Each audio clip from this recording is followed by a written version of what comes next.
अल्हम्दुलिल्लाह रब्बुल आलमीन अला सय्यदिल मुरसलीन अम्मा बाद औज़ु बिल्लाहि मिनश शैतानिर रजीम बिस्मिल्लाहिर रहमानिर रहीम अस्सलातु वस्सलामु अलैका या रसूलुल्लाह अस्सलातु वस्सलामु अलैका या नबी अल्लाह अस्सलातु वस्सलामु अलैका या हबीब अल्लाह व अला आलिका व असहाबिका या नूर अल्लाह सल्लल्लाहु तआला अलैहि वसल्लम। नाज़रीन हज़रात, अस्सलामु अलैकुम रहमतुल्लाह व बरकातुहू। हज़रात, दुरूद पाक की फ़ज़ीलत और बरकतें इतनी है कि अगर आप एक मरतबा दुरूद शरीफ पढ़ोगे तो अल्लाह ताला अज़्ज़ वजल आपके 10 गुनाहें माफ़ करेगा और 10 दर्जात बुलंद करेगा। हज़रात, आज का हमारा जो बयान है वो है बच्चों की तरबियत। बच्चों की तरबियत जो है माँ के ऊपर होती है।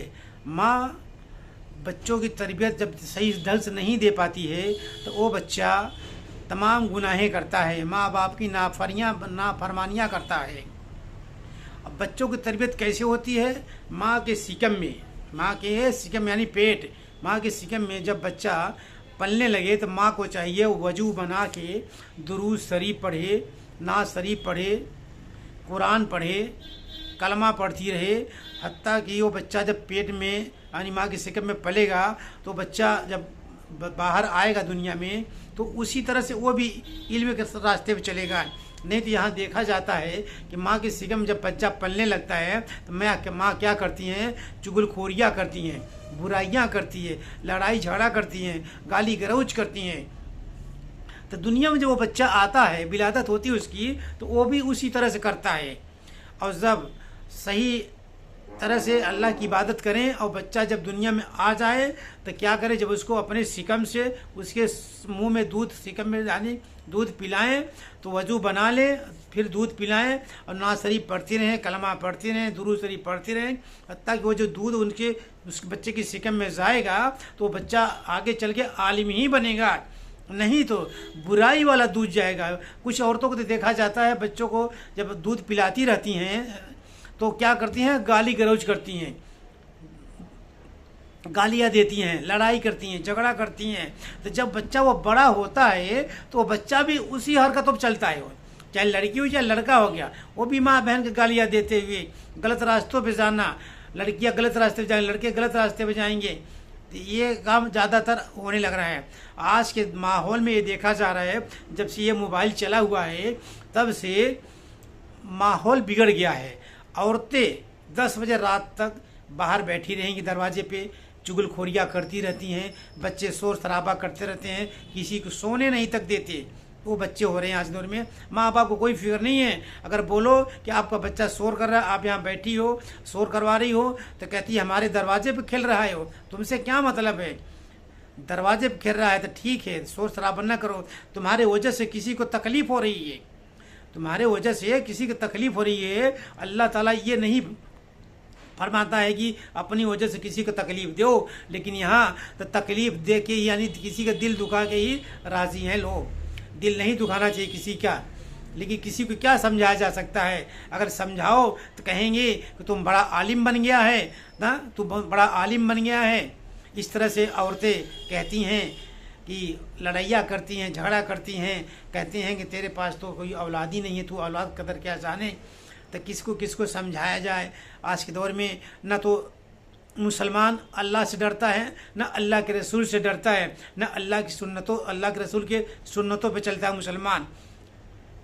नमाज़ें भी पढ़ता है तो दुनिया को दिखाने के लिए, कुरान भी पढ़ता है तो दुनिया को दिखाने के लिए कहता है हम कुरान पढ़े हैं, कुरान पढ़ा है, लेकिन कुरान का तर्जुमा नहीं उसे पता है।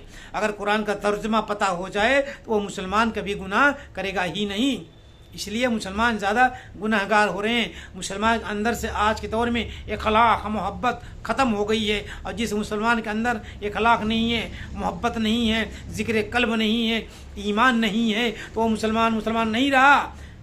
सिर्फ क्या है, वो नाम का मुसलमान है, खतना करा लिया, बड़े का गोश्त खा लिया, वो मुसलमान हो गया है।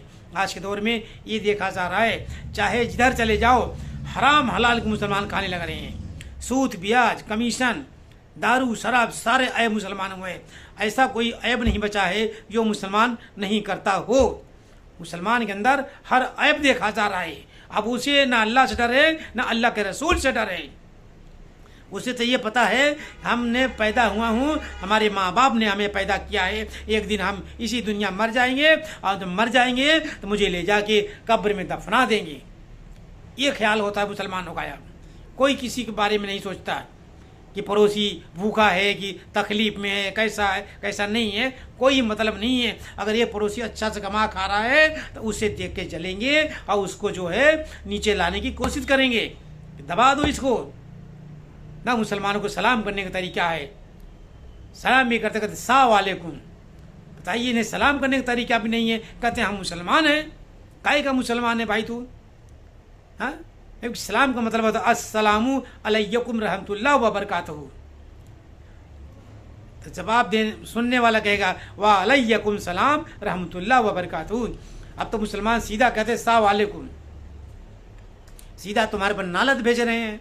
कोई तरीका नहीं है, कोई इल्म नहीं। नमाज पढ़ने जाएंगे, खड़े होंगे तो 1 फीट का पैरों में फासला देते हैं, ऐसे ऐसे फासला दे के खड़े हो जाएंगे, ऐसे लगता है कुश्ती लड़ने जा रहे हैं। जबकि नमाज पढ़ने खड़े हो जाओ तो 4 अंगुल का फासला इतना होना चाहिए, फिर खड़े हो। ना नियत बांधने तरीका है, ना वजू करने का तरीका है, ना नमाज पढ़ने का तरीका है, कोई तरीका नहीं है उनके अंदर। अब ये तरीका सिखाने किसका काम होता है? इमाम का होता है, मस्जिद का इमाम। लेकिन मस्जिद के इमाम भी आज के दौर में देखा जा रहा है, इमाम भी उसी तरह चलने लग रहा है, तमाम का पैसे के पीछे भागने लग रहा है। जैसे नमाज ख़त्म होती है वो इमाम क्या करता है, अपने हुजरे में जाता है, सुन्नत भी नहीं पढ़ता और जाके दुआ तबीज़ लिखने लगता है, लिख के दुआ तबीज़ बेचने लग रहा है। और उसे किसी से डर नहीं है, ना अल्लाह से डर है, ना अल्लाह के रसूल से डर है इमामों को। अब तो उन्हें पैसा प्यारा है, कोई भी हो गया दुनिया में देखा जा रहा है, चाहे मुसलमान हो गया, चाहे इमाम हो गया, चाहे मुत्तदी हो गया, कोई भी हो गया, सबको पैसा प्यारा है। ऐसा लगता है बंदा पैसा मरने के बाद लेके जाएगा साथ में कब्र में, और जब कब्र में जाता है, दफनाया जाता है, तो कुछ ही दिन बाद उसकी कब्र बैठ जाती है। सल्लु हबीब सल्लल्लाहु तआला अलैहि मोहम्मद।